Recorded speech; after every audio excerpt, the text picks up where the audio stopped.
My name's Sam Litvin.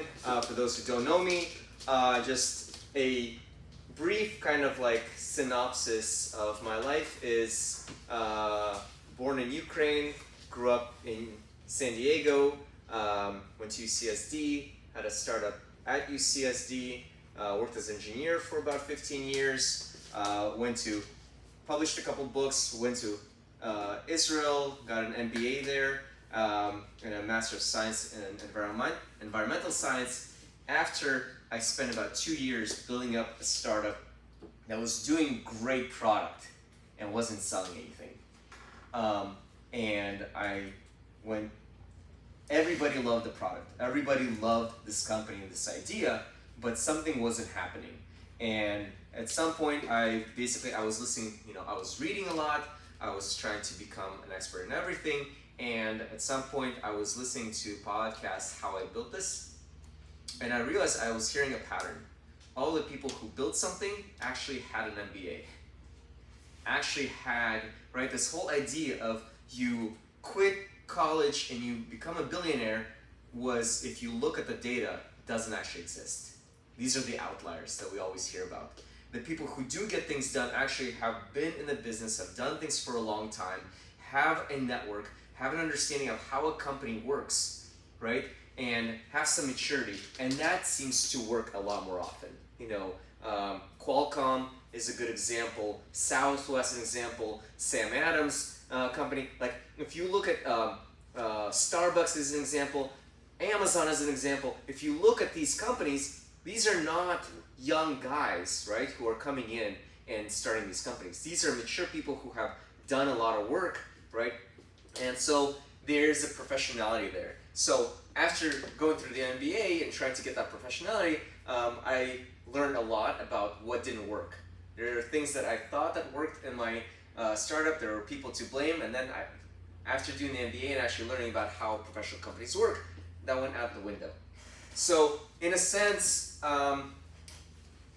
what I'm going to talk about is that a little bit of what Dan talked about, because it's important in the second stage of a company. It's important product making of any company, but a little bit more of how to professionalize yourself and how to think of yourself, your company, as a company that's actually going to be sold. And that requires some important honesty and introspection. So start with 5 most important questions. Money.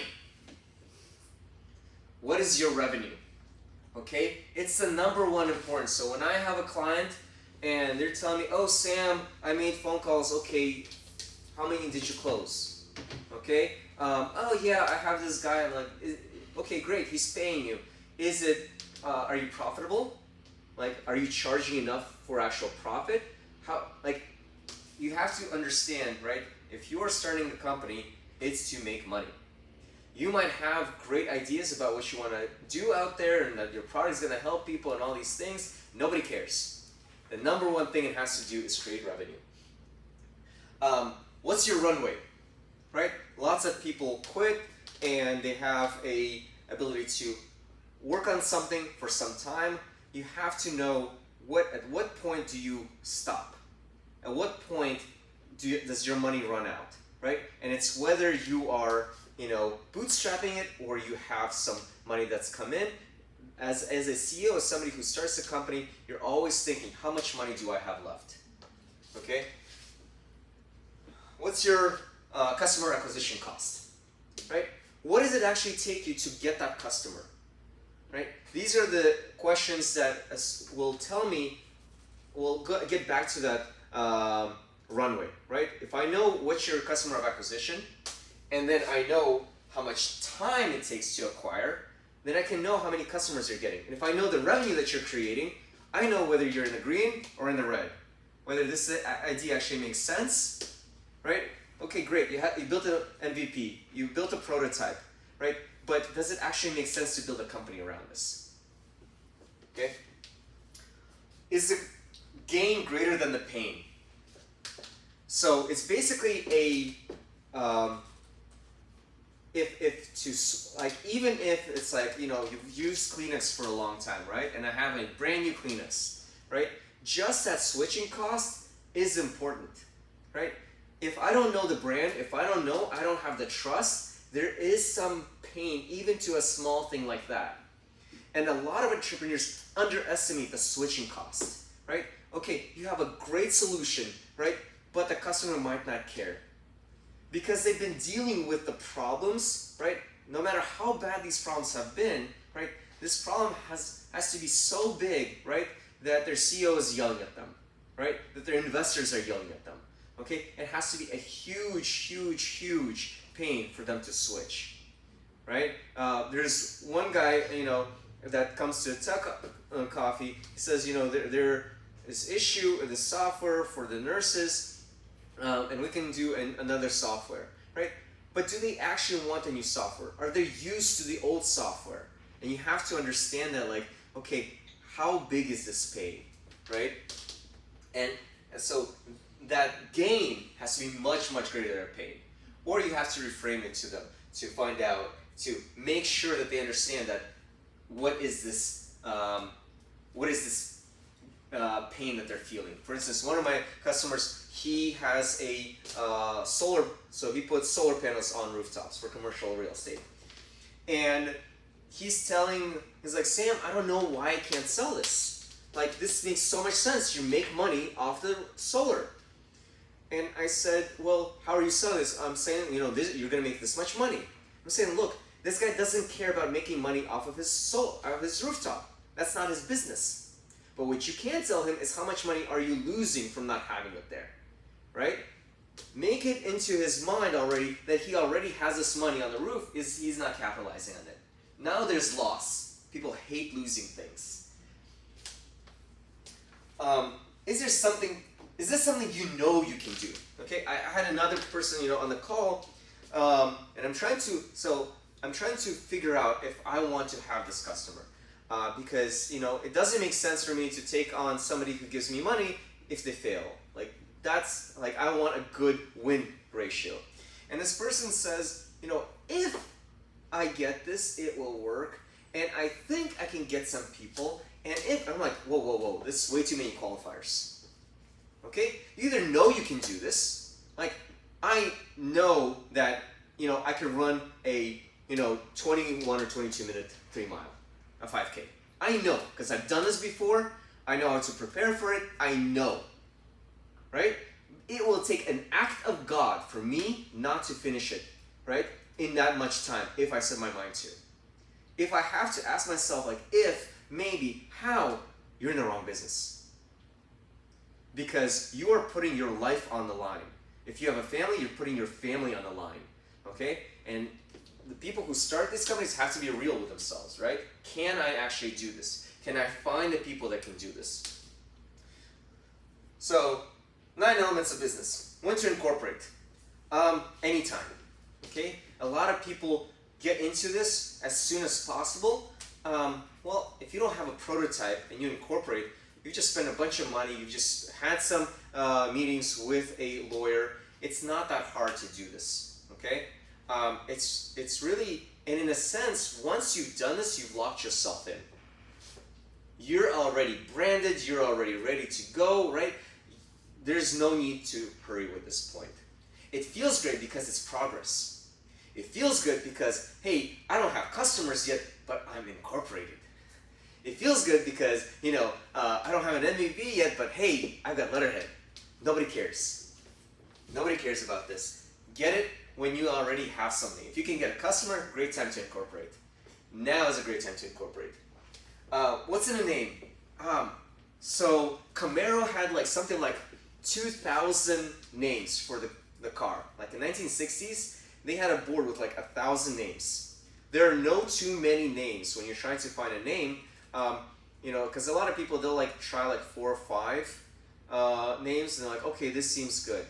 And this is something that's going to be with you for a long time, and this is going to be your brand.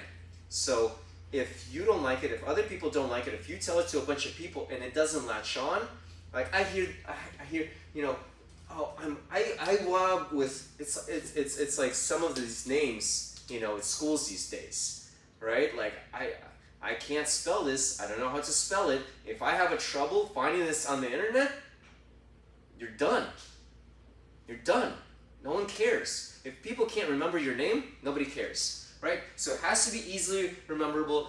If it has a K I hear, that's good. People like Ks or like a C, like that. That's a good sound. But you know, you want to go through lots and lots of names, and you want to do this when you already have time, when you already have prepared the product, right? When you've already gone through the Dan phase. Now is a good time, right, to start thinking about these things, because you're in the growth point. Before that, you're in the ideation point. It's easy to walk away. Now you have a name. Now it's hard to walk away. Now you're in corporate. You spent $2,000 or $3,000. It's hard to walk away. At some costs. You've already put in money. You've already sunk your teeth into it. Why patent? I hear people, I just want to give it away. I just want people to have it. You know, I don't care about this. And that says to me, well, investors don't like that. Because what are they going to sell? Anybody can take this away from you. But also people misunderstand that when you create a patent, you are giving it away. The world now sees your invention. And in 20 years, when your patent has run out, they can use it. They can use it tomorrow to license it. One of my customers, he literally sold this company because Coca-Cola infringed on his product. He reached out to them, you infringed on my product, it's cheaper for them to buy his company than to deal with the mess and the licensing and everything, right? So a patent ensures, you've done, just to get a patent, is due diligence that no other ideas are out there like it. And a lot of people don't want to do that because they secretly don't want to find out that somebody else already did it and that they just wasted their time, okay? But, you have to be honest with yourself. A website, right, once you have the MVP, is what speaks to the world around you.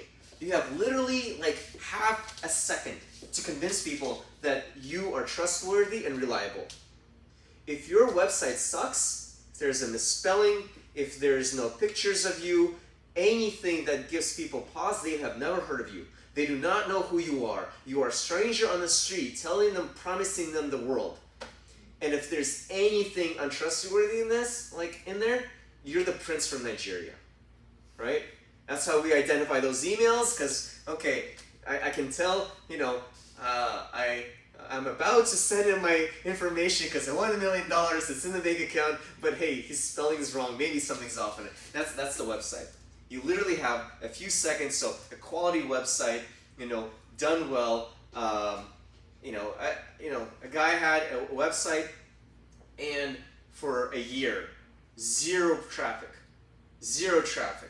All we did for a month and a half was just going through that website. Just every little thing. What is this saying to your customer? Who is your customer, right? What kind of pictures of yourself do you have? Who do you have on there? What kind of testimonials do you have? Because these are random people, right? Especially if you're Googling like Google Ads, it's random people from around the world that are coming to you that may need your product, and they need to be assured that this is quality, right?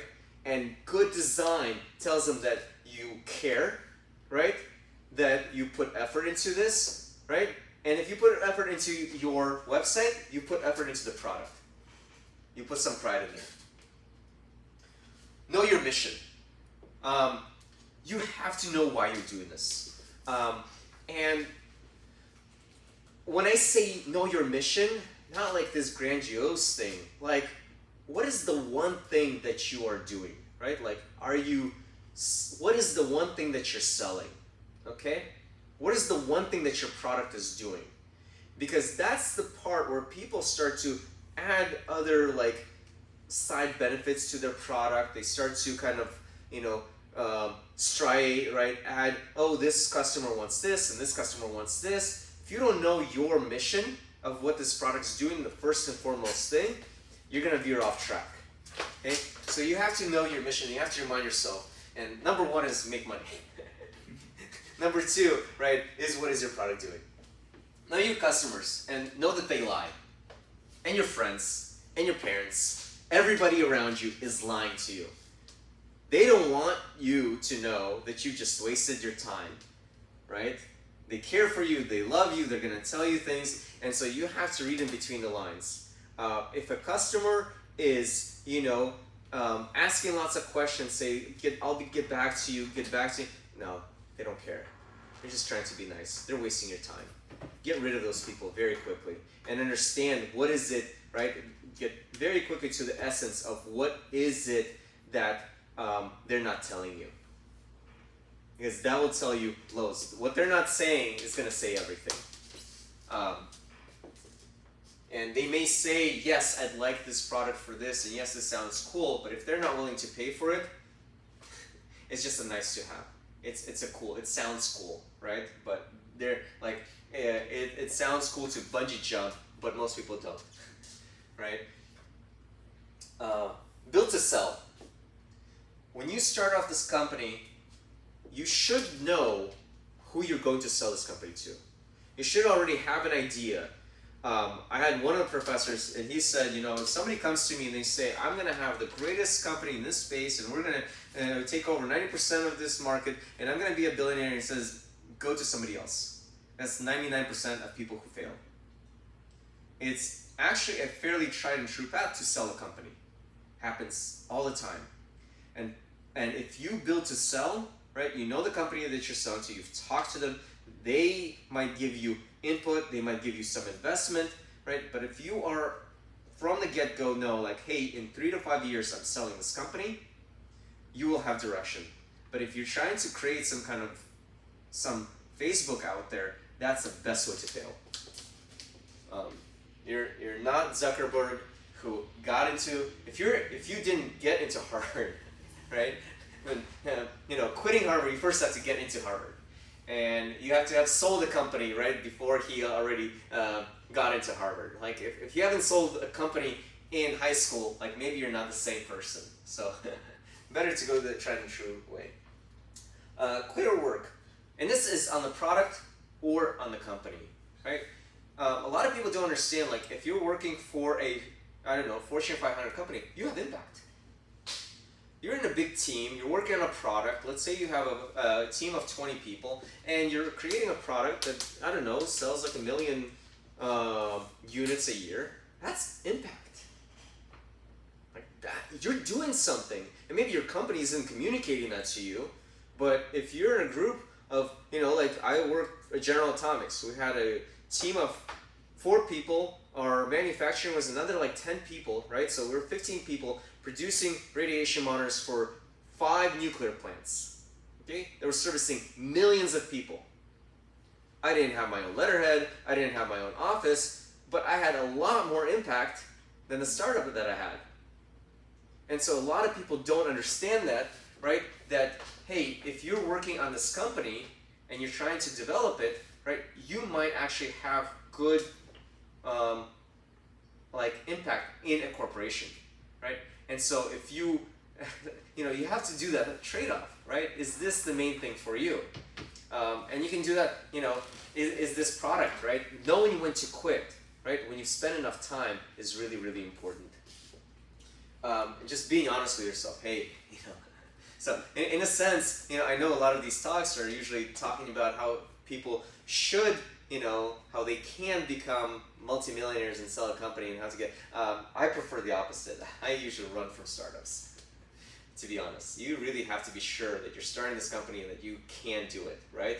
And if you can't and it's not going well, like you might have really good talents that go well in a company, come back to the startup later. But you have to have a sense of when to do it, how long is enough, and if you're doing it for the right reasons, which is to make money. People.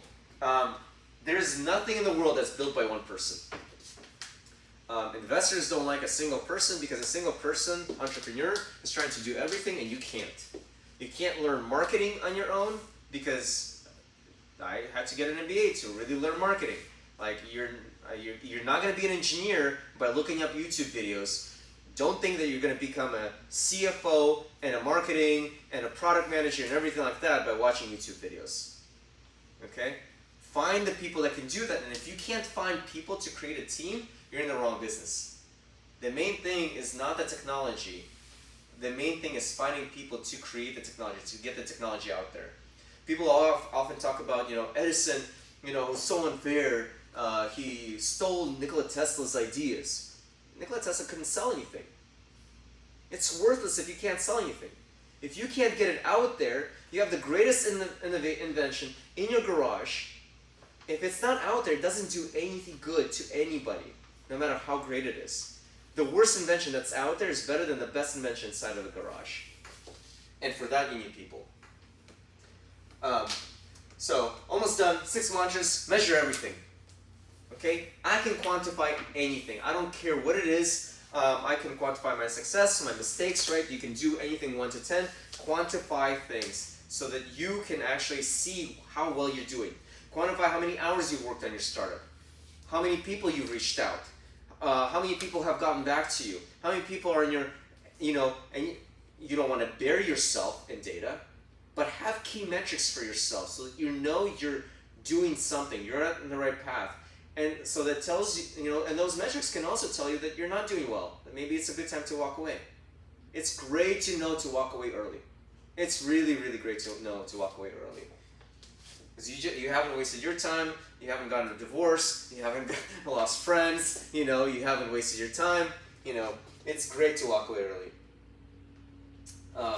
Be honest again. Friends lie, you lie to yourself. So if you can't be honest with yourself, find somebody else to be honest with you. It's a gift. And in our culture, we hate it. We hate and knock on our ego, especially when we started something and we feel like it's the greatest thing and nobody gets it. Just find somebody who can give you honest feedback. And that kind of gets into it. If they don't get it, it's you, not them. It's not the job, it's your job to convince people, right? And if they're not getting it, for instance, I was in a talk and somebody said, I'm looking for the investor that gets me, that gets this idea, that gets this technology. The investor gets one thing, it makes money. If it makes money, right? If it makes money, you're going to invest in it, right? All the good stuff that it does in the world, right? Doesn't matter if it doesn't make money. Because the investor has the investors that they're taking money from that they promised to have a return. Okay? A customer doesn't care that it will save the world if it wastes their time and money. Okay? So if you're looking for the customers or the investors who get it, it's you, not them. Don't do B to get A. Okay? A lot of people are like, well, if I create this product, then I'll get investment, but I really want to do this. If I add this feature, then this will make us grow, and I was guilty of this too. Do not, if you're already thinking of doing B to get A, you're in trouble. If you're already, the thing that you're doing should get you to that thing. If you're starting to do other things that might bring people in and something like that, you're already in trouble. Quick fast, so I fast food. When we're in line for fast food, the great thing about the fast food is you can walk away if the line's too fast and go to another place and still get your food. You guys done that before? This line is taking too long. So before you, and that's again about prototyping, about getting all of this stuff, this work, it allows you to quit quickly. And again, it saves you lots of time. Never gamble. What I see a lot of people is this is part of the testing. This is part of the learning, right? I'm going to try it out and see if it works. The experienced people are not gambling. They know that they can get this done. They know that this already works. They might, testing is for academia. This is why government gives free money to labs at UCSD to test things. Okay? You don't have that luxury.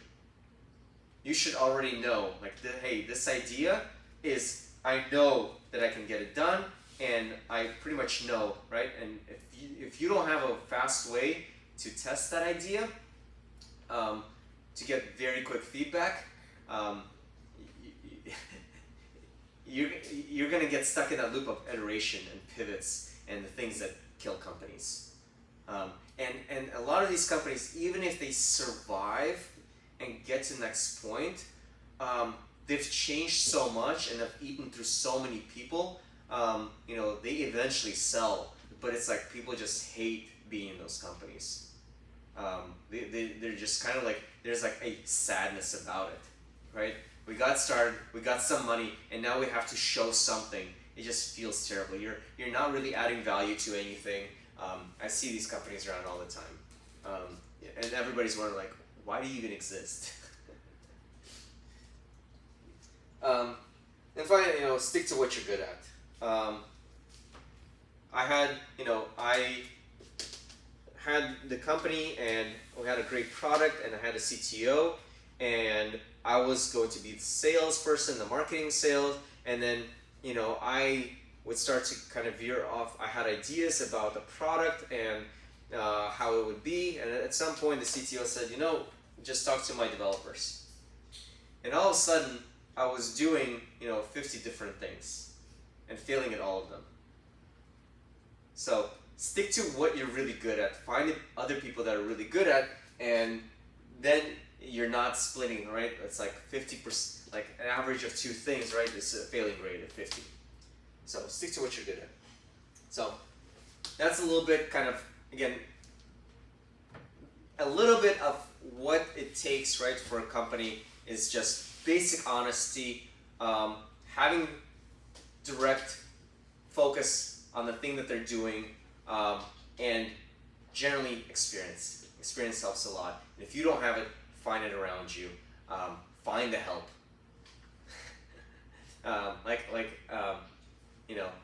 When you don't ask a question, when you ask a question, you feel stupid for a second, but not asking a question, you're stupid forever. And if you're having an issue with a company, right, find help. Because I see people who are like, oh, I think I'll stick it out, and you just kind of watch them just slowly wither away. So, thanks, guys. Cool. Questions? I have a question. Yeah. So I'm not in the product space, I'm in the service space. So you talked about patents, at least I don't have a product yet. I do have an idea of coming up with a product, but that's down the road once this company's up and running. Trademarks. So how important are trademarks in a service type of company, especially if I'm coming up with like a signature training or signature course? So the nice thing is, trademarks, they're a lot cheaper than a patent. They're a lot faster to get, and again, once you already have like a customer that's kind of locked in, same thing as a patent, because it does take, it's like $3,000 or $4,000 with an attorney. Yeah, as a chief revenue officer at trademark.com. We're the largest trademark online platform in the world. But basically, trademark is basically between brand name and slogan. So it depends on what you want to trademark. And people usually want, so for example, if you're running an e-commerce company, right, people usually like to trademark on each product individual level. And if you're starting a company, right, you want to trademark your brand name, and people have slogan and trademark that, but and also logo too. So that's usually what you trademark. But most of the company don't really need to trademark anything until like you're really doubting with the name, because we see most of the startup, they ended up changing their name. So you don't really need to spend thousands of dollars when you just go with the product until like later on. And you can prove usage too before Exactly. getting the trademark. Yeah, So. I'm in the process of doing that. I want to do my logo, slogan, and business name. Yeah. We can get you like a discount at trademark yet. So Okay. if you don't trademark it. Yeah, if I can get your card, that'd be awesome. Yeah, well, I'll share link it with you. Okay, cool. Yeah, the road to startups is like just a bunch of skeletons eaten by lawyers. And they'll be happy to trademark you, they'll be happy to patent you, they'll be happy to incorporate you long before you need that. And the company will not care, will not be stealing things from you until it sees that you're actually making money. You're not a threat until that Let point. me say one thing. So there are a lot of online trademark providers. Most of them were not attorney representative, and the USPTO recently just did a rule change. So all the trademark filing has to be attorney representative, or the owner has to, because they verify your ID. So either attorney have the account, or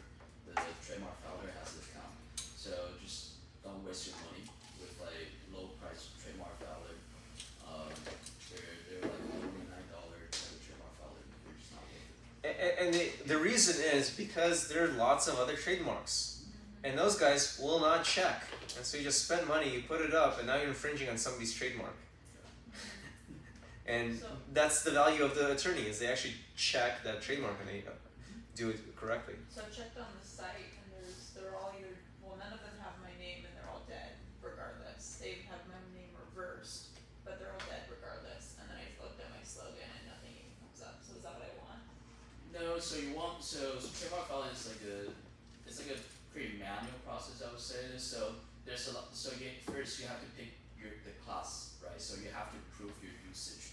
So you can just trademark anything without having an actual product, because you actually have to provide USPT or what product you're making. Because like what you can trademark is really specific, right? Because just prevent basically prevent not letting other people not use your trademark without them. So what you can trademark is usually really specific, right? So when you file a trademark, usually they want, if you're making product, they want like a picture of the product, right? Like like the detail of what that product is. So a lot of people we see is that they start a company, it's we want to trademark this, right?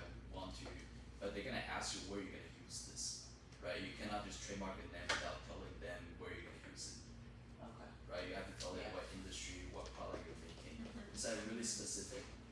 Yeah. So Okay. usually you trademark after you have some sort of product that you're generating revenue, and that's also one thing. If you get on the call with one of our sales rep, the first thing they're gonna ask you is, are you generating money from Yeah. this? If you're not, it's really no need to trademark it. Okay. Yeah. Cool. Capitalism.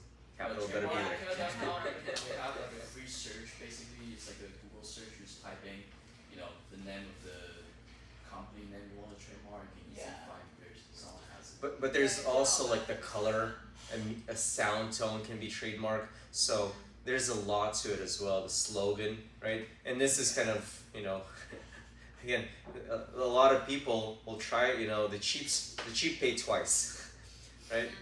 Yeah. People will try to kind of get around it, doing their own patent search and everything like that. And if you don't know, there is a reason why people go to law school for 3 years. You can't learn this on your own. So people do these things on the cheap, and you can wait a little bit when you have the funds. Once you have the MVP, raise some funds. Yeah, and one other thing is people kind of say like, I don't want to raise funds because I want to do it on my own. I don't want to dilute myself. And raising funds is, in a sense, it's like the first big sale, right? You've sold somebody on your idea. You didn't just sell them the product. You sold them a part of your company for like, $1 million or $2 million, and that's not nothing.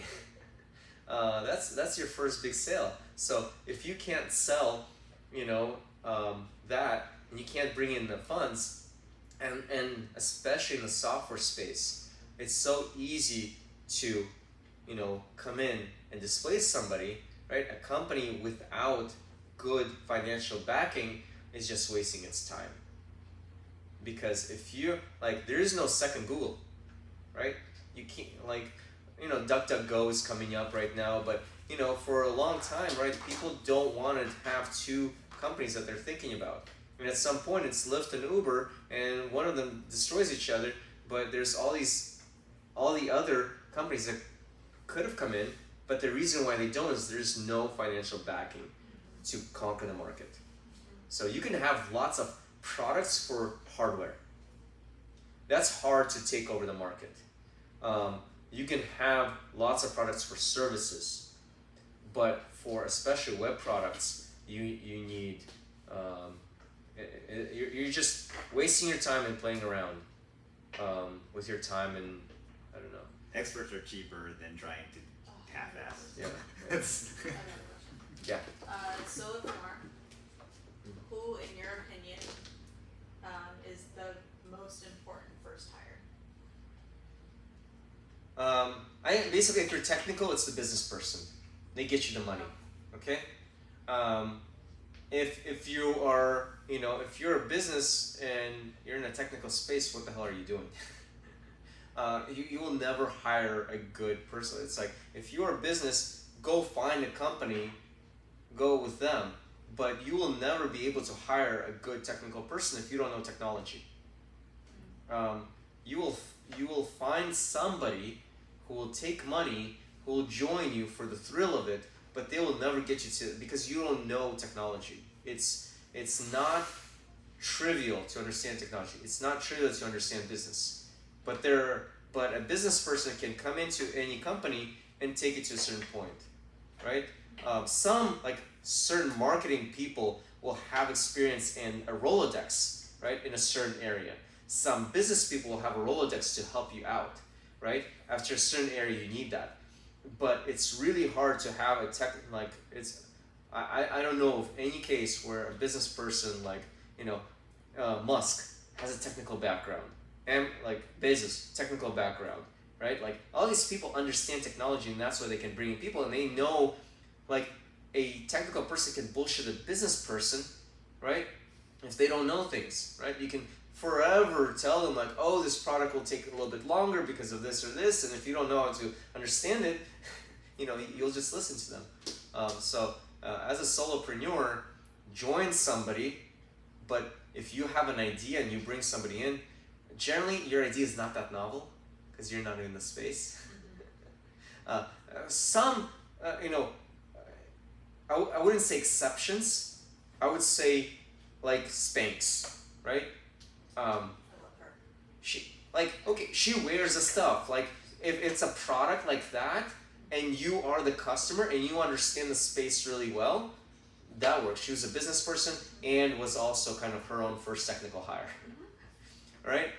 If you are a customer that really, like a business person that's in commercial space, that works. But if you think you're gonna create the next like app for something, I see those fail all the time. They hire a bunch of people, they bring a bunch of people in, and those people have side jobs, that pay them well, and they're gonna do it on the weekends, right? And here's the thing: if I do something 1% a day, I get to the 100% in 3 months. If I do 1% every other day, I'm there in 6 months, right? So if somebody's not doing something all the time, your time just expanded, right? So that's one other dangerous thing I see people bring in, and it's usually the business person that brings in a technical person. They don't understand the technology, and that person already has a side job. It seems to fail all the time.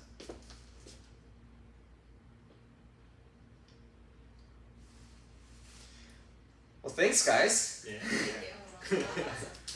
Dan, I have your card. A lot to look forward to.